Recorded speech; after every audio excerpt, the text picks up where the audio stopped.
Hello, what's up everybody? Maxime Carabine, Ella Dressler. Ella Dressler, pour ceux qui ne la connaissaient pas déjà, on l'a déjà vu à quelques reprises dans le iPoke Podcast, dans les lives des MMA Talk. Ella Dressler, c'est mon amoureuse, mais c'est également une amatrice d'arts martiaux mixtes. Une nouvelle amatrice d'arts martiaux mixtes, mais vraiment passionnée. Amatrice, amateur, je ne suis pas certain de savoir quel est le bon mot des deux, mais nous voilà aujourd'hui avec une nouvelle formule de podcast. On avait envie de discuter avec vous de l'UFC 294 qui vient tout juste de se passer à Abu Dhabi. Puis on va vous parler de chacun des fights qui a eu lieu. On va pas faire des petits breakdowns techniques de ce qui s'est passé nécessairement dans la cage pendant les 15 minutes de chaque combat, mais plus de ce qui a entouré les combats. Fait que je pense que c'était les fouls. On a eu des nouveaux combattants qui sont particuliers. On a eu vraiment beaucoup de choses qui sont sorties de l'ordinaire, mettons. Exactement, plein de trucs inusités, loufoques. Fait que c'est vraiment un podcast où est-ce qu'on va discuter de choses qu'on n'entend pas souvent parler dans les podcasts de breakdown de certaines cartes de l'UFC. C'est pour ça qu'on a décidé d'appeler le show Dans les cracks de l'UFC 294 parce que c'est toutes des situations que les gens ont entendu parler, mais qu'on n'a pas nécessairement exploré en profondeur. Puis si Dressler puis moi, on est là aujourd'hui, ben c'est pour faire ça. Donc, UFC 294, Abu Dhabi, c'est passé plein de belles choses. C'était une super belle carte. En général, mon amour, comment as-tu apprécié la carte de samedi dernier? Ben, de 1 à 10, je lui donnerais un 8. Justement parce qu'il s'est passé tellement de trucs hors de l'ordinaire que c'était comme super captivant. On aime le drama, donc moi, j'ai apprécié pour vrai. Mais c'était vraiment un drôle de carte, là. C'était bizarre à certains moments. Ouais, tout à fait. Il n'y a pas nécessairement eu de combat, de genre de très bons combats back and forth. Ouais, tout. Mais il s'est passé plein de trucs, donc on est là pour en discuter. Puis tout d'abord, tu l'as mentionné en intro, des nouveaux combattants qui ont fait leur arrivée à l'UFC, puis qui ont déjà certaines particularités. Les yeux de Sharapoutin Magomedov, Sharapoutin qui faisait ses débuts à l'UFC 294, un gars du Daghestan, mais détrompez-vous, ce n'est pas un lutteur, c'est un excellent kickboxer. On a d'ailleurs vu que sa lutte... c'est à désirer. Absolument. Un combattant super excitant. Mais ce qui a retenu l'attention de Sharapoutin puis de ses débuts à l'UFC, ben, c'est que le bonhomme, il manque littéralement un œil. Là. Ouais, son œil est comme blanc. Là. On dirait carrément qu'il l'a pu. Ouais, non, c'est... Il louche un peu puis tout, mais il se bat super bien, même avec un œil comme... on pourrait dire Bisping. Là. Absolument. Puis Sharapoutin a d'ailleurs fait un gros shout-out à Michael Bisping après son combat en lui disant que c'était un fan puis que grâce à Bisping, ben, Sharapoutin a été excessivement motivé à poursuivre une carrière dans le monde des arts martiaux mixtes. Fait qu'on le savait déjà, on voyait des photos, tout le monde parlait un petit peu de lui sur la scène, sur les scènes régionales. On savait qu'il allait faire ses débuts à l'UFC éventuellement. Excellent combattant. Puis là, tu regardes la photo puis tu te dis, le bonhomme, c'est sûr qu'il ne voit pas de son œil droit. Puis là, hier, même samedi, je me posais la question, je me disais, c'est sûr qu'il voit d'une manière ou d'une autre, ou comme Michael Bisping, il réussissait à déjouer les médecins. Puis effectivement, ben, il ne voit rien de son œil parce que je pense que c'est comme Bisping, ça lui est arrivé lors d'un combat. Beaucoup de complications ont fait en sorte qu'il ne voit plus de cet œil-là, mais il ne s'en cache pas. Bisping, lui, devait contourner les commissions, puis les médecins, ben, avec des tests de la vue, puis tout, puis vraiment devait inventer. Mais je pense que c'est common knowledge, tout le monde le sait, Sharapoutin ne voit pas de son œil droit. Ouais, ben, ça, je savais pas, tu me l'apprends. Je pensais qu'il devait faire la même chose que Bisping, mais I guess que maintenant, les combattants peuvent avoir un œil, ce qui est comme... C'est vraiment particulier, ouais. Effectivement. J'écoutais des journalistes parler, puis peut-être que c'est des commissions, justement comme des commissions à Abu Dhabi ou des commissions dans certains pays d'Europe qui, eux, ne sont pas nécessairement stricts sur le fait d'avoir l'usage de tes deux yeux pour pouvoir performer en arts martiaux mixtes. Fait qu'est-ce qu'on va voir Sharapoutin se battre aux États-Unis? Ça, c'est une autre question. Peut-être que si jamais, justement, il veut se battre à Vegas, là, il va devoir user de stratégie pour pouvoir déjouer les médecins puis pouvoir se retrouver dans la cage. Mais je pense que c'est common knowledge à Abu Dhabi, en Russie, que le gars ne voit pas de son œil droit. Puis je vous invite à aller voir des photos de Sharapoutin, aller regarder des vidéos. il se bat comme s'il avait 8 yeux. Là. Le bonhomme, là, il fait des coups de pied là, super spectaculaires, ce qui fait en sorte que c'est un combattant que j'aime particulièrement. Mais c'est ça, il ne voit pas de son œil, fait que c'est particulier. Est-ce que c'est une espèce de loophole dans les commissions athlétiques en Europe? Et comment le bonhomme fait pour pouvoir se battre? C'est vraiment comme un mystère. Super combat contre Bruno Silva également, donc n'hésitez pas à aller retrouver ça. Première controverse à Abu Dhabi. Ensuite de ça, toute une controverse également auprès d'une combattante, cette fois-ci russe, Victoria Dudakova, qui affrontait Jin Yufrey.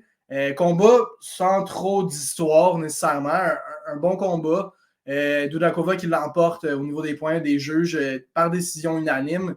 Mais c'est ce que Dudakova a dit par la suite en conférence de presse qui a vraiment comme fait réagir la planète MMA. Ben, je crois qu'elle a dit qu'elle avait un abcès, donc une staph infection dans des places où est-ce que clairement les docteurs ne pouvaient pas voir, ne pouvaient pas la tester, puis son abcès a carrément explosé dans le combat. C'est un peu dégueulasse. Puis, ben, ça parle de à quel point ça pourrait être dangereux pour les autres combattants, puis clairement, c'est pas éthique là, d'avoir une staph puis se battre quand même. Non, exact. Il y a plein de couches à cette histoire-là. De un, le fait qu'elle ait réussi à passer la commission malgré une staph infection, mais tu l'as mentionné, le traducteur le disait suite aux paroles de Dudakova. Son staph infection se retrouvait dans des endroits qu'elle ne voulait même pas divulguer à la planète MMA. Puis, comme tu l'as dit, son staph infection a résulté en un abcès qui aurait éclaté, puis qui aurait fait en sorte que son backside, les mots qui ont été utilisés, donc son postérieur, s'est retrouvé à être plein de sang après le combat. Donc, la pauvre fille est assise en conférence de presse puis est en train de dire aux journalistes qu'en ce moment, elle a le cul plein de sang parce que son abcès, dû à son staph infection, a explosé pendant le combat. Donc, c'est absolument dégueulasse. Plein de choses, comme je l'ai dit, plein de couches à ça. D'un, évidemment, comme la staph infection devait se retrouver au niveau du postérieur, tu peux comprendre un peu pourquoi la commission ne l'a pas vu.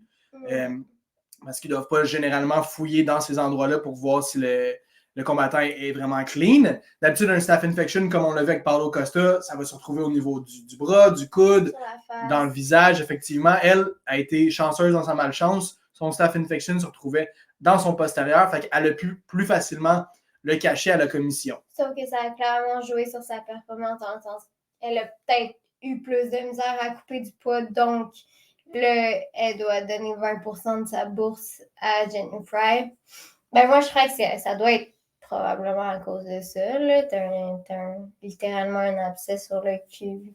Ouais. Ça doit être juste non, elle l'a mentionné. Elle dit de un, j'aime pas ça annuler des combats. Fait que c'est pour ça qu'elle a pas dit qu'elle avait un staph infection.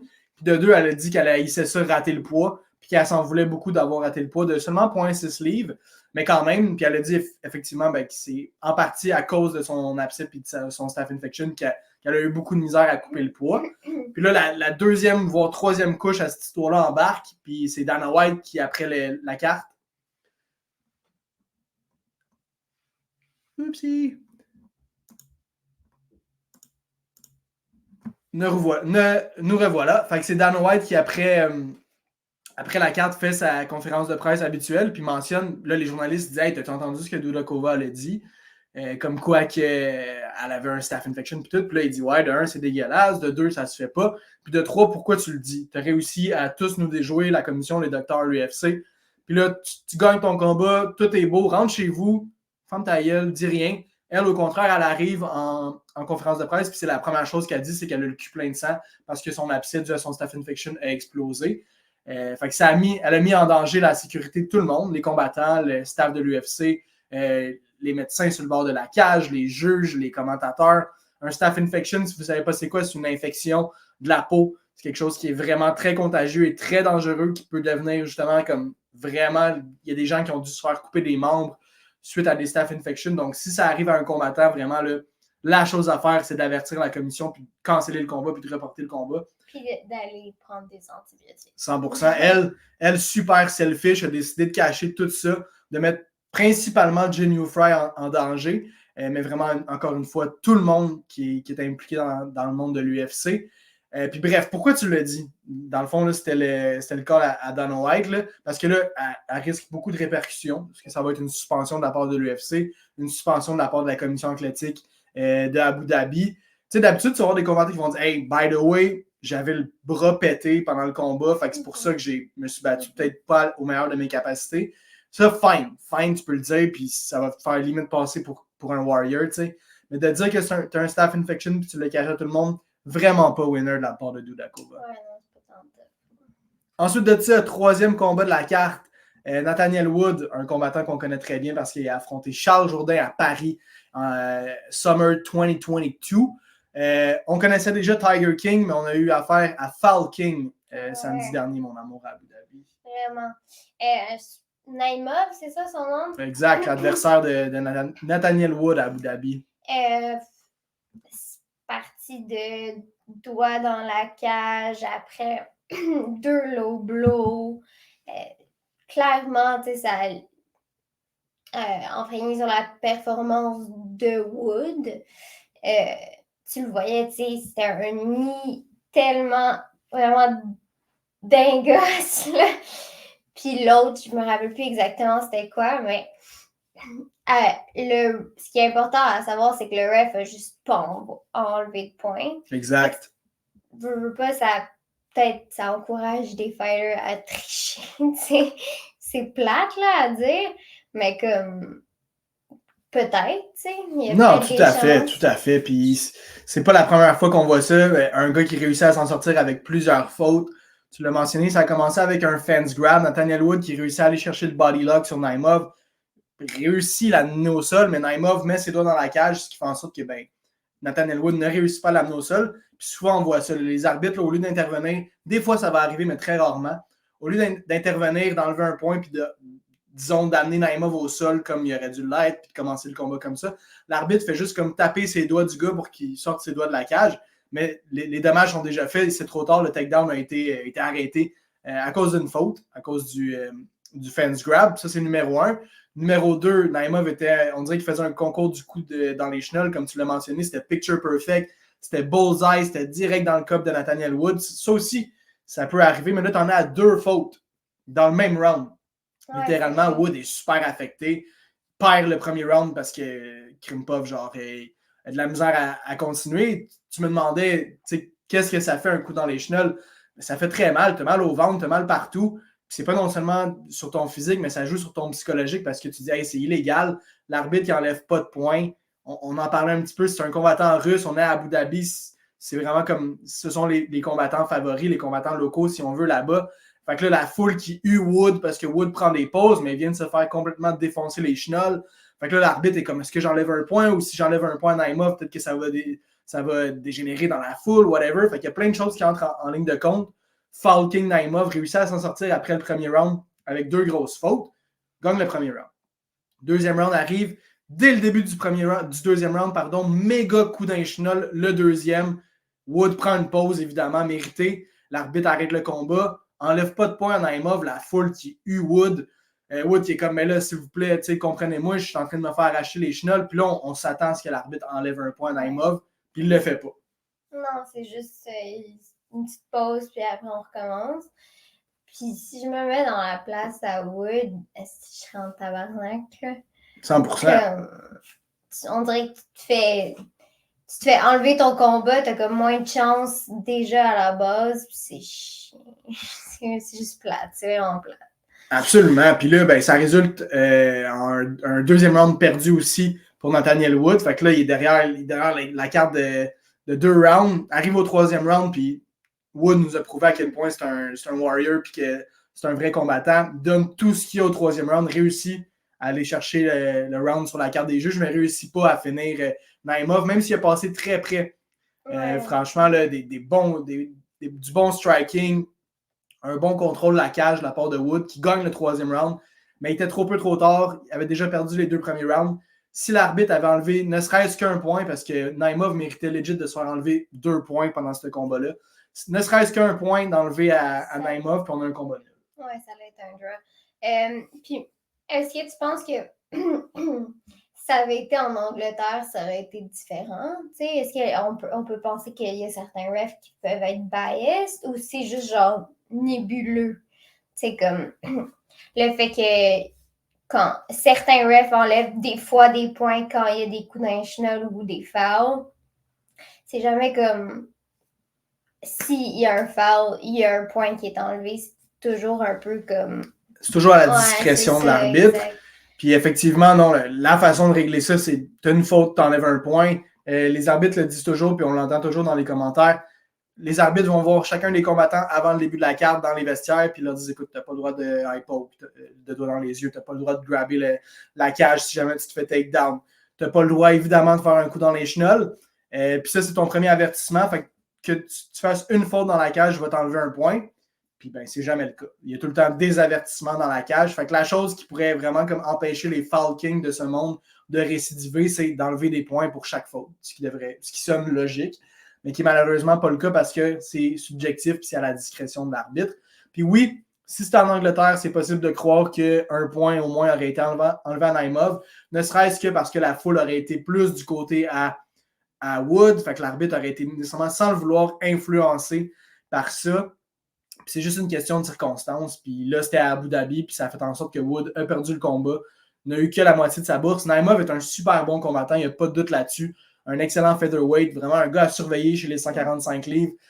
Mais c'est mérité le surnom du Foul King, malheureusement, suite à sa performance à Abu Dhabi. Ensuite de ça, un autre combat qui a retenu l'attention sur la carte, Mike Breeden qui affrontait Jubilee. Jubilee, premier combattant indien de l'histoire de l'UFC à faire ses débuts pour l'organisation. Jubilee, là, vraiment, là, était favori largement pour le combat, puis il nous a prouvé pourquoi, lors des 2 premiers rounds, domine Mike Breeden, qui était 0-3 jusqu'à maintenant dans l'UFC. Un bon striking de l'Indien, un bon contrôle de la cage, réussit à contrôler son adversaire, potentiellement l'amener au sol, si je me souviens bien, domine largement le combat. Les 2 premiers rounds sont à son avantage. Mike Breeden se dit hey, j'ai perdu mes 3 derniers combats à l'UFC, c'est mon 4e et dernier sur mon contrat, je dois absolument faire quelque chose. Miss weight aussi. Un big miss weight de 3,5 livres du côté de l'Américain Mike Breeden. Décide de sortir en chien au 3e round, c'est le cas de le dire. Wouf, wouf, le chum s'est mis à japper dans la cage. Elle fait toutes sortes de simagrées, criait USA, USA. Vraiment, elle a fait sa meilleure impression de Mike Perry, de Nate Diaz. Il a tout comme mis ça dans le même pot, puis il a sorti ça dans la face de l'Indien Jubilee. Puis ça a marché, mon amour. C'était genre... Il a sorti le manuel du mental warfare dans les fights, tu sais. T'as Nate Diaz que c'est comme pendant le fight qui va comme faire des fuck you exact. Ou peu importe. Puis là, t'as maintenant Mike Perry que lui, c'est le pitbull. Mm-hmm. Puis avant, ben, moi, je trouve que Conor McGregor, c'est plus avant le fight. Ouais, oui. Gros trash talk. Ouais, exact. Mais ouais, non, c'était particulier de voir un fighter qui avait juste comme... qui a croulé vraiment sous la pression où, tu sais, on dirait qu'il y avait comme... Il s'attendait peut-être à tout sauf ça. Absolument, exactement. Tu peux t'attendre à ce que le gars va sortir en canon, littéralement, va essayer toutes sortes d'affaires. Mais là, comme tu l'as dit, il a vraiment pris une page du livre des meilleurs combattants qui ont du gros mental warfare, puis il a tout lancé ça d'en face à Jubilee, puis ça a fonctionné. Jubilee a été freeze, ben raide, gelé. Lui qui menait largement le combat, qui était largement meilleur que son adversaire jusqu'à maintenant, a complètement cessé de se battre devant les aboiements de son adversaire Mike Breeden. Breeden a vu que ça fonctionnait, a saisi l'occasion, s'est mis à sortir les mains, s'est mis à taguer Jubilee bien raide. Jubilee n'a rien pu faire. Basses, la bouche ouverte. Littéralement, là, dans tous ses états. Ouais. Ce qui a fait en sorte que Mike Breeden a réussi à le finir, parce que ben beau, il aurait gagné le 3e round, il aurait quand même perdu le combat, mais il a réussi à knocker un knockout assez violent de la part de Breeden sur Jubilee, qui, tu l'as dit, a croulé sous la pression, a croulé sous les agissements de son adversaire. C'est son premier combat à l'UFC, premier combattant indien, domine le combat, gagne les 2 premiers rounds. Fait que tout est arrivé en même temps au 3e pour Jubilee. C'est vraiment la psychologie sportive là-dessus qui s'est fait aller bien raide. Là. C'est vraiment curieux le phénomène qui s'est passé à Jubilee. C'est pas quelque chose qu'on a vu souvent dans l'UFC. Oui, mais je crois qu'il y a vraiment beaucoup de pression. C'est énormément de pression, le fait qu'il soit comme à Abu Dhabi, qu'il y a clairement des Indiens qui sont venus le voir de l'Inde. Mm-hmm. Puis, ouais, j'imagine que ça a juste... Son cerveau a arrêté une fois qu'il a entendu. Ah, ben, des fils qui se sont déconnectés. Il se dit pourquoi il se met à japper le bonhomme en avant de moi. Il a oublié qu'il était dans un combat potentiellement. Il s'est mis à se poser toutes sortes de questions. Voir qu'il fait ça devant des millions de personnes, des milliers à l'aréna, des millions de personnes à la TV. Bref, Mike Breeden s'est mis à japper, à crier, à baver, puis il a knocké son adversaire au troisième. Fait qu'est-ce qu'on va voir ça plus de la part des combattants maintenant qui savent qu'ils sont derrière, qui sont en arrière dans le combat, derrière la carte des juges avec un combattant qui perd les 2 premiers rounds. Est-ce qu'ils vont se mettre à utiliser la technique Mike Breeden, un mélange de Perry, un mélange de Diaz, un mélange de McGregor? Vraiment, ça a fonctionné du moins pour Breeden. Ensuite de ça, on avait Abou Azaitar, petit Marocain super thick, qui affrontait Cedric Edoumus, très grand middleweight, super mince. C'était vraiment un clash au niveau de la physionomie des deux combattants. Trap King Dumas. Ouais, Trap King Dumas qui arbore une solide coiffure, là, franchement, là, des belles grosses tresses longues. Puis Azaitar, ben, en a profité durant le combat. Ouais, il a tiré les cheveux. Littéralement, on voit rarement ça aussi dans l'octogone de l'UFC. Mais Abou Azaitar récidivé à quelques reprises au cours du combat, puis littéralement s'accrochait à la chevelure de Cedric Edoumus. Ce qui était particulier puis drôle, c'est DC sur les commentaires qui, lui, n'était pas certain s'il avait le droit ou pas. Tu avais John Anik puis Paul Felder qui, eux, savaient 100% que c'était illégal ce que Azaitar faisait. Mais DC, lui, n'était pas certain. Il était comme, ben, écoutez, les boys, je pense qu'il y a potentiellement le droit. Puis non, on a vérifié dans le livre des règlements, c'est illégal de tirer sur les cheveux de ton adversaire. C'était peut-être des nouvelles techniques de lutte qu'ils mettaient en place. Ouais, c'est particulier parce que tu sais, les femmes dans l'UFC sont super bonnes, super techniques. Puis on pourrait s'attendre parfois que c'est dans ces genres de combats-là que tu vas voir une fille tirer sur les cheveux de l'autre. Jamais, jamais, jamais j'ai vu ça. Les filles sont toujours très techniques, très respectueuses. Puis tu as un Abou Azaitar qui, lui, n'est pas sur une super belle run à l'UFC. Drôle de combat, le perd pas nécessairement, mais n'est pas non plus en train de le gagner. Ben, il swing, là. Il lance des grosses patates, effectivement, comme les Azaitar savent le faire. Puis c'en est pris aux cheveux de Cedric Edoumus, ce qui a fait en sorte qu'il a perdu le combat, le chum décision en faveur de Cedric Edoumus. Ensuite de ça, un des combats qui a retenu le plus l'attention lors de l'UFC 294, sur les prélims du moins, c'est Victor Henry, qui lui aussi s'est fait faire un assaut sur ses chenolles, littéralement, par Javad Basharat. Basharat, l'Afghan, invaincu, qui était 14-0 en arrivant dans ce combat-là, arrive avec beaucoup de momentum, combattant super technique, belle boxe, vraiment très bon. Sauf qu'on a dit, les commentateurs, ils commencent par dire que c'est peut-être son fait qu'il va gagner avec... ben, qu'il faudrait qu'il gagne avec c'est peut-être un knockout ou quelque chose qui va peut-être le démarquer là, dans la division qui est vraiment chargée. Faire un statement. Oui, exact. Qu'il n'a pas encore fait. Exact. Parce que oui, super bon, toujours invaincu, mais c'est un gars qui a souvent fait face à l'adversité dans des combats, ce qui est bon. Mais comme tu l'as dit, pour prouver que tu es un des meilleurs de ta catégorie, il faut que tu finisses des dudes. Cependant, Victor Henry, combattant très expérimenté, plus de 30 combats pro dans l'UFC. C'est un disciple de Josh Barnett, son coach, qui est une ancienne légende de l'UFC, du sport des arts martiaux mixtes en général, un vrai tueur, un dur de dur. Fait qu'on peut penser que Victor Henry prend tous ces points-là de son coach, ne s'est jamais fait finir dans sa carrière plus de 30 combats pro, je le répète. Fait que c'était pas une tâche facile pour Basharat d'arriver là et de le finir, mais c'était pas la solution non plus d'y kicker d'un chenol. Ouais, ça a été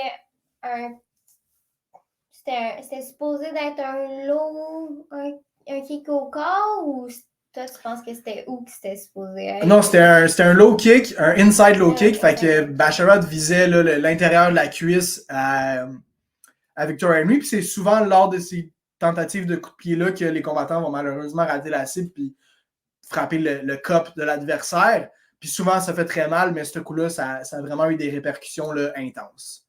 Ben, c'est sûr. On le voyait pas vraiment bien sur le broadcast, là, comment ça s'est passé, vu qu'il y avait le ref qui était juste devant. On voit le pied monter, puis là, après, clairement, il est allé à l'intérieur des deux jambes. Mm-hmm. Puis après, on le voit, je pense, toucher à l'intérieur de la cuisse. Fait que... Mais après, Victor,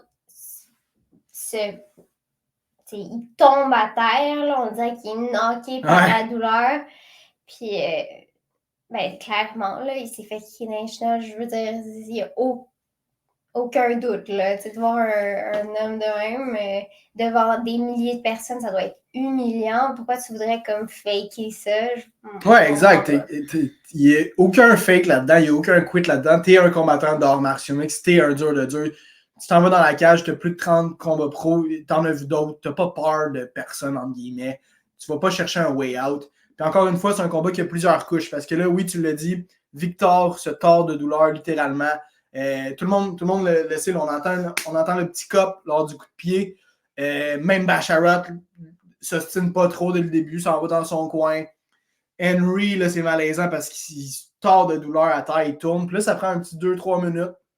Finalement, l'arbitre fait monter le médecin. Puis la première chose que le médecin dit à Victor Henry, c'est « Hey, by the way, Big, tu t'es pas fait kicker dans les chenolles. » Fait que là, Henry est là. Pendant qu'il sort de douleur, il regarde l'arbitre, il dit « Tu me niaises-tu, gros, c'était all dick, all balls. Je suis en train de mourir littéralement, tu sais. » Fait que là, il continue de discuter avec le médecin. Le médecin voulait potentiellement s'arranger pour que le combat continue ou du moins trouver un way out parce que Basharat était, encore une fois, le combattant local, si on veut, dans cette situation-là. Un peu comme Naimov face à Wood. Puis c'était pas pour jouer l'avocat du diable, c'était pas un coup directement national comme ça a pu l'être Naimov sur Wood. Puis là, c'est là qu'on se posait la question parce que sur la reprise, tu vois que le coup de pied touche quand même la cuisse. C'est pas directement dans les chenolles. Là, on se disait, c'est peut-être. On voit pas super bien. Fait que c'est peut-être les orteils, le bout du pied de Basharat qui vient slapper les couilles littéralement. C'est peut-être la façon que le cop à Henry qui était placé, que ça a dérangé et que ça a vraiment fait mal parce que c'était pas un petit low blow. Là. Des fois, tu vas voir les gars, OK, ça réveille, là, tu sautes ses talons un petit peu puis tu peux recommencer. Là, mais là, Henry, il n'était pas question qu'il rembarque dans le combat. Ouais, non. Après de l'avoir vu comme être à genoux sur le bord de pleurer, là, c'était... Carrément. Non, c'était... Ouais. J'ai pas de couilles, mais j'avais mal pour lui. Ouais, 100%. Puis là, évidemment, il peut pas recommencer à se battre les 5 minutes de pause. Fait que là, le combat no contest. Il se fait littéralement transporter par son coach. Ouais, exact. À l'extérieur de la cage, jusque dans les vestiaires. Puis là, c'est là que la controverse continue d'évoluer parce qu'on entend Megan O'Leary dire que Victor Henry est dans les vestiaires en ce moment puis qu'il est complètement en train de vomir. Littéralement. Vomit de douleur, vomit toute sa souffrance. Puis il s'en va à l'hôpital direct. Fait que ça, c'est de un. Puis de deux, tu as Basharat qui s'en va sur les réseaux sociaux. Puis lui qui semblait compatiser avec Victor Henry, même quand le combat a été callé no contest. Il est allé voir Victor Henry, il s'est excusé, il s'est dit écoute, Big, on va reprendre ça une autre fois, là, je suis vraiment désolé, prends soin de toi. Mais là, la carte se poursuit, le combat est fini, puis là, Basharat va sur les réseaux sociaux pour dire hey, j'ai regardé la reprise, puis c'est pas vrai, c'est un TKO win pour moi, il a quit. Lui puis moi, on le sait que j'étais en train de gagner, que j'allais finir sur ce round-là. Il n'est pas question de penser que c'est un no contest. J'ai gagné, je vais appeal la décision. Puis, genre, il disait aussi qu'il était le boogeyman of the division. Puis moi, j'ai un peu ri quand j'ai entendu ça. Parce que, surtout, je trouve ça lâche de dire ça, surtout à ce fight-là, quand c'était clairement une foul que c'est toi qui as faite. De deux, le gars a les chenolles de la taille de pamplemousse, là, de ce que j'ai entendu. Ouais, selon les dires de Josh Barnett à l'hôpital, par la suite, il a fait des tweets pour comme donner des updates sur l'état de santé de son fighter, puis il disait que genre là, il était en train de passer des radios, que les médecins étaient vraiment concerned, que ces gars s'étaient rendus grosses comme des pamplemousses. Fait que ça, d'un côté, tu as les commentaires de Josh Barnett qui donnent des updates sur son combattant, encore une fois, puis de l'autre, tu as Basharat qui est en train de dire que c'est un monstre à 135 livres. T'sais. Ouais, moi je trouve ça... Dans très particulier de la part de Basharat d'aller sur les réseaux sociaux et de claim tout ça. Comme d'habitude, là, les arts martiaux mixtes, beaucoup de respect, mais là, il n'y en avait pas trop, disons, par la suite. Fait que j'ai bien hâte de voir ce qui va poursuivre. Est-ce que Basharat va vraiment appeal la décision? Est-ce que c'est possible? Parce qu'encore une fois, c'est vrai que sur la replay, tu vois pas que c'est comme un clear shot dans les chenolles. Mais on se rappelle, Bajarat est plus grand que Victor Henry. Ouais. Fait que, tu sais, ça peut être sur la cuisse, mais ça peut avoir passé avant dans les chenolles sans que tu le vois vraiment sur la reprise. Ouais, 100%. Même si la reprise n'est pas super concluante, c'est dur de savoir vraiment où est-ce que le coup de pied a landé. Ouais. Il y a juste Victor Henry qui le sait. Puis ça avait l'air d'être à la place où ça fait mal. Ensuite de ça, un peu moins de controverse dans ce combat-là, mais c'était le seul et unique Trevor Peek qui affrontait Yahya, qui est un combattant local, le premier combattant d'Abu Dhabi à se battre dans l'UFC, puis c'était à Abu Dhabi. Puis on l'a vu, là, un Yahya là, qui était comme... Le moment a l'air d'y être monté un petit peu là, à la tête, puis il a comme perdu ses moyens. C'est pas fait péter à gueule par Trevor Peek, mais n'a pas nécessairement donné beaucoup d'adversité non plus. Il a l'air de s'en calisser un peu. Ouais, peut-être qu'il était juste comme content d'être là, puis il a comme oublié qu'il fallait qu'il montre ses bonnes techniques. Je sais pas, il avait pas l'air tant content d'être là. Je sais pas, moi je le voyais pas tant dans sa face. Il avait plus l'air en mode survie, maintenant. Ouais, moi je crois que ouais. Puis bref, ouais, en tout cas, technical Trevor Peek qui va chercher la décision. On était déçus parce que Peek, on s'attendait un petit peu à avoir des shenanigans à la Mike Breeden. Un striking vraiment unorthodoxe, des hammer fists pendant que ça strike debout, vraiment là, des coups de poing pas super chic, mais qui potentiellement font beaucoup de dommages à ses adversaires. Mais là, on n'a pas eu le droit à ce Peek-là. On a eu le droit à un Peek plus posé, plus calme, qui est allé chercher une décision. Bravo à lui. Écoute, t'es à l'autre bout du monde. Pas facile, là, le décalage horaire et tout. Fait que juste aller chercher une victoire, c'est bien. Mais on s'attendait à avoir un petit peu plus de folie de la part de Trevor Peek, ce qui n'a pas été le cas. Je crois qu'il y a aussi, moi personnellement, si Yahya lui donnait pas tant d'énergie que ça, là, admettons quand c'est vrai. s'il se battait par exemple avec Mike Breeden, qui serait un très bon fight d'ailleurs. Yeah. Les deux ils ont de l'énergie, les deux veulent se battre. Tu vas avoir plus de chances d'avoir un firefight que s'il y en a un qui est comme qui entre plus ou moins dans le combat, qui donne pas nécessairement de... Fait que moi, je trouve que c'est mature de sa part. Absolument. Non, très 100%. 100%. Main event des prelims, on avait le vétéran Tim Elliott qui affrontait le jeune prodige des 125 livres, Mohamed Mokaev. Toujours invaincu Mokaev, si je ne m'abuse. L'insoumettable Mohamed Mokaev qui passe proche de perdre le combat à plusieurs reprises. Grosse guillotine 2-3 fois de la part de Tim Elliott. Ça semble super serré. Mokaev ne veut pas taper. Tim Elliott a même eu un armbar au courant du combat qui semblait être bien. Mokaev n'a jamais tapé, puis on se souviendra son dernier combat. Je pense que c'était face à Malcolm Gordon. Mokaev s'est fait mettre dans un leg lock, un knee bar là, vraiment dégueulasse. Là. On voyait la jambe de Mokaev qui a plié vraiment dans le mauvais sens. Puis Mokaev n'a jamais tapé. S'est rendu au 3e round, puis a fini son adversaire. Puis c'est un peu la même chose qui s'est passé samedi à Abu Dhabi. Ouais, il joue avec le feu. Clairement, là, on dirait que il se met un peu la tête dans le danger. On dirait qu'il sait qu'il est quasi insoumettable, fait que ça ne dérange pas nécessairement de se mettre dans ces genres de situations-là, mais un jour, potentiellement, ça pourrait lui nuire. Ouais, c'est sûr que peut-être quand il va arriver au top 10, ce qui est maintenant, j'imagine, contre des Manel Cap, contre des peut-être un jour Kai Kara France, Brandon Moreno. Mm-hmm. Ces gars-là, ils vont pas... Je sais pas s'ils vont lui laisser. Tu sais, moi, je crois que ça va être plus... Mettons, si son prochain fight, c'est Manel Cap. Sur les pieds, là, j'espère qu'il va pas se mettre trop dans le fire parce qu'il va peut-être se faire. Ouais, absolument. Mais il est encore jeune. 23 ans seulement. 11-0, je pense. En tout cas, toujours invaincu. Il reste beaucoup de choses à apprendre. Il est loin d'être dans son pic, Mokaev. Puis ça va vite. Là. Je pense qu'il y en a à son 4e ou 5e combat à l'UFC. 5 victoires. Va affronter un gars du top 10 à son prochain combat. Je pense que si l'UFC est intelligente, il y a quand même des gars comme Alex Perez qui ont un nom chez les flyweight, qui sont rankés, mais qui ne sont pas nécessairement un super gros danger pour Mokaev. Ce serait vraiment comme la façon de faire pour lui. Parce que si tu lui donnes un Manel Cap ou un Kai Kara France comme Mokaev le veut, ça va être assez difficile, mais c'est là qu'on va avoir plus de réponses. Moi, je crois que si c'est ça qu'il veut, tu lui donnes ça, puis ensuite, clairement, s'il perd ou s'il y a quelque chose qui se passe, puis s'il gagne, let's go. Mais s'il perd, ben, il va pouvoir peut-être mieux comprendre où est-ce qu'ils sont exact.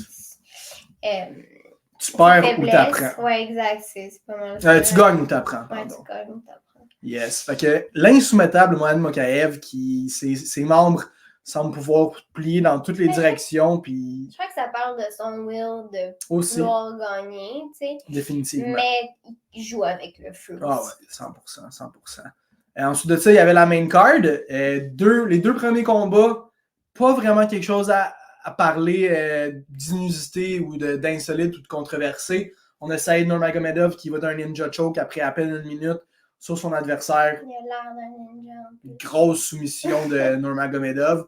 Ensuite de ça, il y a Ikram Aliskerov, gros striking. Il en est seulement à son 2e combat à l'UFC, mais il fait beaucoup de bruit, il y a beaucoup de steam, beaucoup de momentum. Il va d'un finish sur Wally Alves, là, vraiment un finish spectaculaire, lui aussi au premier round. Une séquence de striking vraiment spectaculaire. Mais il n'y a rien vraiment qui englobait ces deux combats-là qui méritait qu'on y jase dans les cracks de l'UFC 294. Cependant, un combat qui a fait beaucoup jaser, c'est les chums Magomed Ankalaev et Johnny Walker qui s'affrontaient dans un combat très très important chez les light heavyweight à 205 livres. Desert Walker qui s'est un petit peu fait jouer un tour par l'arbitre, puis par Ankalaev aussi. Ouais, c'est sûr que c'est un petit tour quand tu... Ben, je sais pas s'il s'est réveillé carrément. Ben, je sais pas s'il s'est réveillé carrément, mais de voir ton adversaire te nie d'en face quand t'es à terre, c'est clairement une petite surprise, là. T'es peut-être un peu étourdi. Carrément. Et après, ben, le combat s'est arrêté. Ouais. Puis on peut parler aussi de Ankalaev qui a eu un peu de mauvaise chance, là. Ouais, 100%. Un des combattants les plus... malchanceux. Ouais, définitivement. Il y a un curse qui règne sur Magomed Ankalaev. Son back-to-back contre Ian Couté-là-bas, son draw face à Jan Blachowicz, puis là, un no contest face à Walker. Mais je pense que c'est surtout Johnny Walker qui mérite qu'on parle de lui, parce que se fait envoyer un coup de genou illégal. Fait que déjà là, tu te dis pourquoi c'est pas un DQ. Ça devrait être une disqualification pour Magomed Ankalaev, un peu comme Peter Yan a subi face à Aljamain Sterling. Au lieu de ça, c'est un no contest. Fait qu'il n'y a pas de gagnant, il n'y a pas de perdant. Walker, c'est un petit peu à voir. Suite à ça, suite au genou, le ref de l'UFC demande au docteur tout de suite d'embarquer dans la cage. Ouais, au lieu d'attendre, de donner un petit 2 minutes à Walker pour retrouver ses esprits, il fait monter le médecin tout de suite. Fait que déjà là, petite erreur de la part du ref. Puis ben, on le sait, le médecin a déjà fait parler de lui en disant au chum Victor Henry qu'il ne s'était pas fait kicker dans les chenolles alors que ses chenolles sont rendues grosses comme des ballons de basket. Si on a une petite morale, peut-être que le petit médecin il est biased. Là. C'est peut-être ça la morale. Biased, petit power trip. Ouais, peut-être un heureux mélange des deux. Mais bref, Johnny Walker, après, ben, est face à l'arbitre. Puis là, protocole de commotion, l'arbitre qui demande quelques questions à Johnny Walker. Il aurait demandé où c'est que t'es, Johnny. C'est une question assez coutume que les médecins vont demander à deux combattants. Puis s'il voulait continuer le fight. Ouais, de un, veux-tu continuer le fight? Johnny a dit oui. De deux, t'es où, Johnny Walker? Il a dit, je suis dans le désert. Ce qui n'est pas faux. Abu Dhabi, c'est dans le Middle East, c'est le désert. Il y a des chameaux partout, des girafes, c'est le désert littéralement. L'arbitre n'a pas cru bon de penser que c'était une bonne réponse, puis il a décidé littéralement de dire à l'arbitre que Johnny Walker ne pouvait pas continuer de se battre. Puis par la suite, tu sais, on s'entend, déjà là, il y a un petit problème, à mon avis, que le docteur soit venu trop vite, de un. De deux, qu'il n'ait pas, genre, mis les doigts devant les yeux, fait des tests. Puis après, tu sais, on s'entend cette question-là. Moi, si j'étais à sa place, j'aurais dit peut-être Abu Dhabi, puis c'est pas la bonne réponse. Non plus. Les Émirats arabes, c'est comme... C'est vague, là. Je sais pas. En tout cas. Ouais, c'est pas le truc qui roule sa langue le plus rapidement possible. Le désert, certes, ça peut penser funky un peu. Mais il est funky, tu sais. Ouais, de un, il est funky. Et de deux, ils sont en train de se battre. Là. Fait comme tu l'as dit, là, poser des questions, c'est correct, mais genre, tu sais, peut-être comment tu t'appelles, des questions assez simples, pas dans quel pays tu es en ce moment, surtout quand tu es dans un pays comme ça. Puis, juste montrer les doigts. Genre? Ouais, on est genre des questions vraiment spéciales qui ont été posées par l'arbitre, allegedly, par le docteur, pardon. M'ont dit les doigts, je sais pas, m'ont dit comment il s'appelle. Il paraît qu'il a demandé il était quelle heure, bref.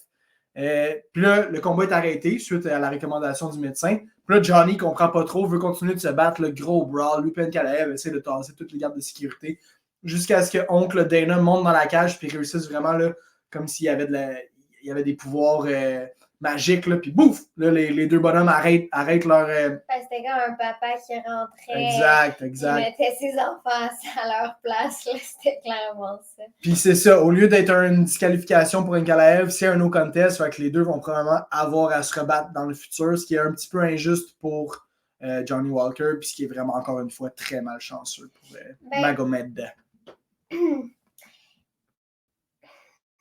Je sais pas, tu sais, on dirait que...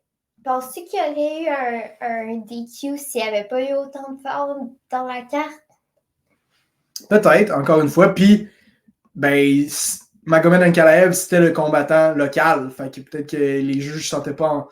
Il y a vraiment... Ça, ce ne sont que de la spéculation, mais les circonstances ont fait en sorte que tous les combattants russes ont été avantagés d'une façon ou d'une autre, que ce soit minime ou très beaucoup, durant cette carte.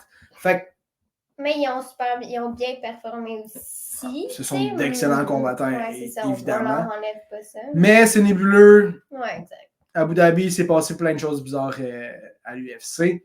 Un gars qu'on n'aimait pas trop, malgré ses talents indéniables, c'est Hamzat Chimaev qui affrontait à 12 jours d'avis Kamaru Usman. Chimaev était censé se battre contre Paulo Costa. Paulo Costa, qui lui aussi aurait potentiellement réussi à déjouer la commission avec son staff infection si ce n'était pas du fait qu'il était sorti sur le show d'Ariel Helwani pour en parler avant. Il y avait littéralement un trou dans le coude. Dû à son staff infection. Fait que là, l'UFC a vu ça 2 semaines avant le combat. Même chose pour la commission. Fait que là, Paulo, lui, a été mis à l'écart du combat comme tout combattant qui ont du staff infection devrait l'être. Ce qui a fait en sorte que Usman, Big Balls Usman, a pris le combat 12 jours d'avis face à Hamzat Chimaev. Chimaev, je l'ai dit en début de segment, pas un combattant qu'on aimait particulièrement parce que très volubile, très harsh aussi, des propos assez rudes et durs, pas beaucoup de respect envers ses adversaires. Utilise souvent les mots « je vais te tuer »,« je vais te smash ». Mais là, on a eu le droit à un nouveau Hamzat Chimaev. Ouais, c'était cool à voir déjà. Même dans la cage avec Usman, j'avais l'impression qu'il respectait Usman. Il y avait beaucoup de respect. Ouais, c'est ça. Tu sais, comme, il n'y a pas eu... je sais pas comment. Au début, dans ses combats, il smashait tout le monde. On s'entend, Usman est meilleur. Ouais, c'est le meilleur. Il a affronté Gilbert Burns quand même, mais Usman était de loin son meilleur test. Ouais, exact. Puis, ben, tu dis le post-smash, mais au premier, il l'a brassé pas mal, ça. Ben oui, non, 100%.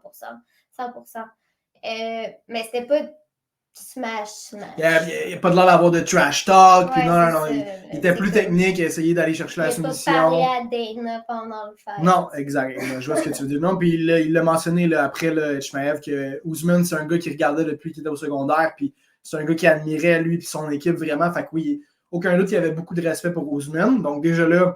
Mais il ne disait pas au début, on s'entend, il disait comme avant que le fight commence, c'est juste genre, I'm gonna smash this guy.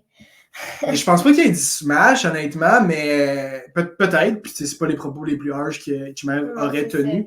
Mais il était juste comme, je vais le battre parce que je suis le meilleur, puis je vais battre tout le monde. Comme tous les autres fighters, tu te fais cette confiance-là, j'imagine, avant de te battre dans une cage. Exact. Fait que fou combat, fou premier round, 18 Chimaev.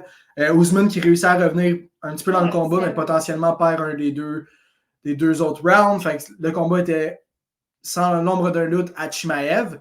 Mais c'est après le combat vraiment qu'on a eu droit à un nouveau Chimaev. On a appris tout d'abord que c'était un nouveau papa. Il y a un bambin de 3 mois, Chimaev, qui l'attendait chez eux.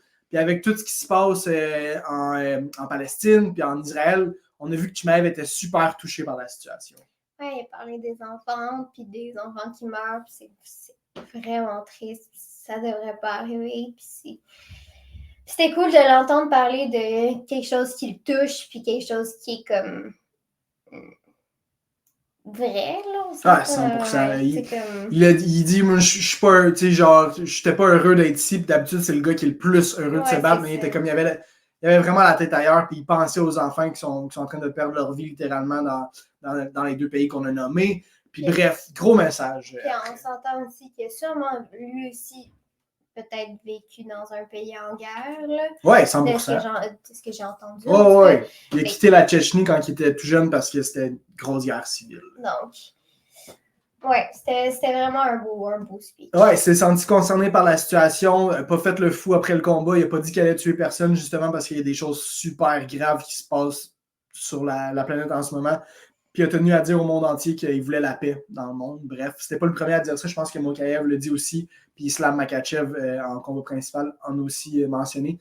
Fait que c'était beau de voir ça, honnêtement, aussi, de la part des combattants, mais surtout d'un Chimaev qui d'habitude jacasse là, à n'en plus finir. Mais c'était cool. Ce qui est cool aussi avec, je trouve, ce sport-là en particulier, qui est un sport individuel, c'est qu'on peut voir la personnalité des fighters, puis ils peuvent, tu sais, c'est pas la compagnie ou, ben, la compagnie qui va parler, admettons, on va mettre genre des chandails qui vont être pour la cause, admettons, LGBTQ+, ou whatever, tu sais. C'est les fighters qui décident de parler de ce qui leur... mais qui est sur leur cœur, ou un cri du cœur, ou whatever, tu sais. Fait que moi, ça, je trouve ça vraiment cool. Ouais, on voit toute l'individualité des combattants, leur personnalité, vraiment. Des fois, ça peut leur nuire dans des sujets particuliers, mais dans d'autres sujets comme des guerres mondiales puis tout, ça peut vraiment comme faire ressortir le bon des combattants. Puis oui, c'est une des raisons pourquoi on aime tant le sport des arts martiaux mixtes, c'est qu'on peut vraiment en apprendre beaucoup sur la personnalité des combattants parce qu'ils sont tout seuls dans la cage, puis ils ont un micro après, avant, pas pendant leur combat. Mais bref, ont souvent la chance de parler de leurs valeurs, de leurs idéologies, puis tout. Puis comme je l'ai dit, des fois ça peut leur nuire, mais des fois ça peut être super bon. Puis là, ça a été le cas pour Chimaev. Combat principal, dernier combat de la carte, la revanche de Alex Volkanovski. Lui aussi, 12 jours d'avis. Islam Makhachev, le champion des lightweight, était censé affronter Charles Oliveira, qui s'est complètement ouvert le sourcil à l'entraînement 2 semaines avant son combat. Volkanovski, Big Ball Volks, a voulu retenter sa chance face à Islam 8 mois après leur premier combat, alors que Volk avait super bien fait. Ouais, c'était vraiment un combat très, très, très, très serré. Des conversations sur peut-être que des gens pensent que Volk a gagné. Absolument. Fait clairement confiant. Très confiant, Volkanovski, tout au long de la semaine. Ouais, exact. Puis, mais il y a tellement de facteurs. Il n'y a pas eu un training camp il n'y a pas eu un complet training camp, il y a pas il y a cut weight rapidement beaucoup. Revenait d'une blessure, était en convalescence, comme tu l'as dit, il n'était pas au top de sa forme, mais il s'est dit c'est peut-être la seule chance que je vais avoir de retenter ma chance. S'il l'a fait, si vous ne le saviez pas, ben, je vous l'apprends. Islam Makhachev a knocké Volkanovski au premier round avec un méga head kick de la jambe arrière, ce qui a terrassé l'Australien, puis Islam Makhachev l'a sauté dessus, a réussi à finir le combat assez rapidement, demeure champion, bat Volkanovski pour la 2e fois. Gros statement win d'Islam Makhachev, mais c'est vraiment ce que Volkanovski a dit en conférence de presse après le combat qui a retenu notre attention.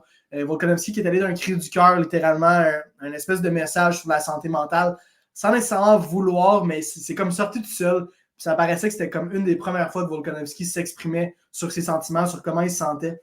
En gros, il dit qu'il n'aurait pas dû peut-être prendre le combat, puis après s'être fait manquer, c'est plus facile de le réaliser. Mais il sentait qu'il en avait besoin parce qu'il commençait à tomber dans une drôle de spirale sans camp d'entraînement, sans combat à l'horizon. Volkanovski était un peu en train de dire devant les journalistes et devant tout le monde avec le moton dans la gorge que ça allait plus ou moins bien dans sa tête avant de prendre le combat. Oui, ben, peut-être des idées noires. Si ça vous arrive, parler à quelqu'un pour vrai. J'espère que lui aussi va parler à quelqu'un, peut-être un psychologue sportif, quelque chose de ce genre-là. Puis qui va peut-être attendre avant de prendre le fight contre Ilia Topuria parce que tu vas avoir toute ta tête, tout ton corps pour te battre dans une cage, là, pour vrai. Ah ouais, littéralement. Beaucoup de choses qui sont en jeu quand tu te bats dans le sport des arts martiaux mixtes. C'est un sport très risqué, très dangereux, évidemment. Pas de secret pour personne. Puis Ilia Topuria, ben, c'est pas un client facile. Volk, faut pas oublier que Volk, c'est un tueur aussi. Hier, Rodriguez était censé lui donner beaucoup de fil à retordre et le finir au deuxième round. Avait donné tout un combat à Makhachev lors de leur premier affrontement. C'est un grand champion des 145 livres, potentiellement le meilleur, le GOAT. Fait qu'il peut, là, il est capable d'aller à Toronto au mois de janvier puis de battre Ilia Topuria. Mais avec le message qui est passé, puis c'est ça, c'est qu'il dit dans le fond qu'il a pris le combat parce que ça allait pas bien, puis quand il n'y a pas de combat, ben ça va pas bien dans sa tête, puis qu'il pensait pas que ça allait jamais y arriver à lui. Il a pas dit mot pour mot, j'avais des problèmes de santé mentale, mais il a vraiment laissé sous-entendre, puis il a aussi dit qu'il n'aurait jamais cru que ça pourrait y arriver à lui. Grand champion, une belle famille, beaucoup d'argent, en santé. Certes, quelques blessures reliées au sport, mais ça fait partie de la game. Tout porte à croire que Volkanovski est au top. Puis même à un gars comme ça peut arriver d'avoir des idées noires et d'avoir une santé mentale affectée. Fait que juste de l'entendre dire ça devant les journalistes, de choquer littéralement, d'avoir le bâton dans la gorge puis tout, c'est gros. Fait que là, il divulgue ça. Puis après ça, il dit s'il vous plaît, l'UFC, gardez-moi actif parce que ça va pas bien quand je suis pas actif. Donc, je veux me battre à Toronto le 20 janvier face à Topuria. Puis là, ben, les concerns arrivent, tout le monde est comme écoute, pas de doute que tu peux le faire. C'est pas ça le dilemme, là, mais c'est juste comme si tu as des problèmes de santé mentale, il faudrait peut-être que tu take care de ça avant de te rembarquer dans un camp d'entraînement directement pour affronter un Topuria. Peut-être pas au sommet de ta forme. Oui. Puis on s'entend, j'ai l'impression qu'il y a comme un stéréotype sur les gars qui ils vont parler moins de leurs sentiments, sont des hommes forts. Exact, surtout quand tu es un fighter. Là. Mais ça arrive à tout le monde, puis comme peu importe qui. Déjà aussi, te battre dans une cage, je le fais pas moi, mais j'imagine que comme c'est comme si tu avais un bouton de bombe atomique, tu sais, dans le sens que tu as les capacités de littéralement peut-être tuer quelqu'un si tu veux, tu sais. Fait que t'es fort, là. Veux pas, t'es fort, mais comme... Tout ça, c'est physique. Tout ça, c'est physique, puis ça peut clairement... Tu peux avoir d'autres choses qui se passent dans ta vie qui peuvent t'impacter dans différentes façons, j'imagine, puis ça... C'est deux choses séparées. Là, absolument. Ça peut arriver aux meilleurs, comme ça peut arriver à des gens qui sont... Faites juste en parler, littéralement. La seconde que vous avez des idées noires, la seconde que vous sentez que votre santé mentale est diminuée, parlez-en, puis juste le fait d'en parler, ça fait du bien. Je suis sûr que Volk est heureux de l'avoir mentionné parce que, d'un, probablement quelqu'un dans son camp, dans sa famille, va pouvoir prendre ça en charge. Puis de deux, parce que ça fait juste du bien t'exprimer. Bref, suite à son knockout, l'UFC et la commission athlétique a donné une suspension de 45 jours médicale à Volkanovski, donc il ne peut pas s'entraîner, il ne peut pas avoir de contact au gym, à l'entraînement pendant 45 jours, ce qui fait en sorte qu'il pourrait recommencer à s'entraîner au milieu du mois de décembre pour un combat le 20 janvier face à Topuria. C'est chaud. Fait que pas besoin de se presser. Prenez soin de vous. Votre santé mentale est bien plus importante que n'importe quel succès dans votre vie professionnelle. Puis c'est le message que Volk a réussi à faire passer lors de son speech d'après-combat. Grand combattant. Le perd un combat, son deuxième combat pour devenir double champ, puis réussit à se pointer devant les caméras puis de parler comme ça à cœur ouvert. Là, franchement, chapeau à Volkanovski. UFC 294 dans les books. C'était dans les cracks de l'UFC 294 avec Maxime Carabine et Ella Dressler. J'espère que vous avez apprécié. N'hésitez pas à nous donner vos commentaires, vos réactions aussi par rapport à tout ce qu'on a discuté aujourd'hui avec ma belle Ella. Puis on va être là probablement à toutes les cartes numéros. UFC 295 prochainement au mois de novembre. Grosse carte. John Jones, Stipe Miocic, beaucoup de choses à parler par rapport à ces deux combattants-là. Ainsi que Jiri Prochaska face au seul et unique Alex Pereira pour la ceinture des 205 livres aussi. Fait que, merci d'avoir été là. Puis à la prochaine, guys.